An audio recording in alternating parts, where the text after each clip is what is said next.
Nadismaya si Pangulong Noynoy Aquino sa naging sagot ng weather specialist ng Pag-asa sa ipinatawag niyang pulong. Kasunod po yan ang kanyang pagdalaw sa mga biktima ng kalamidad sa ilang evacuation center at sa CCP Arcangel. Mismong si Pangulong Noynoy Aquino ang nanguna sa pamimigay kanina ng relief goods sa mga kababayan nating nasalanta ng baha dahil sa hagupit ng habagat. Sa Tunasan, Muntinlupa, iniabot ng Pangulo ang mga relief pack sa mga residenteng tumutuloy sa evacuation center.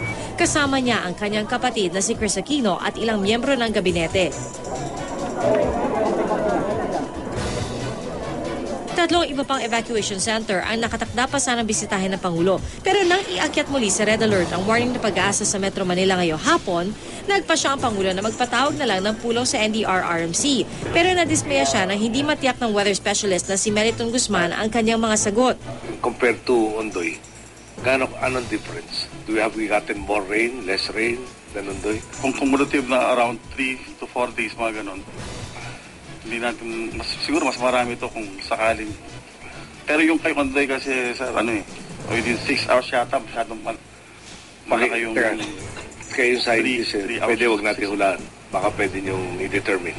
Kaya naman siguro ma-determine yan. Nalito rin ang Pangulo sa paglabas ng orange warning ng Pag-asa. Pero orange? Orange na po yung... Ito po yung dating green na pinalitan na po ngayon ng orange.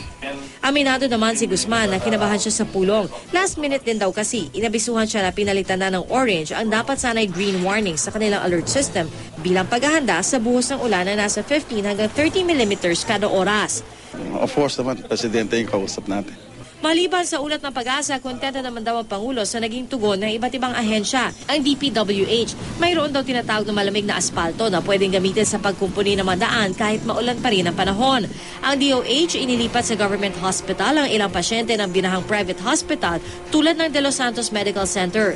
Tuloy-tuloy lang din ang rescue operations ng PNP. Pagtitiyak nila, wala raw mananamantala sa mga inabandonang bahay at lugar. Sa mga kabayan po natin, dapat ba tayo maglala?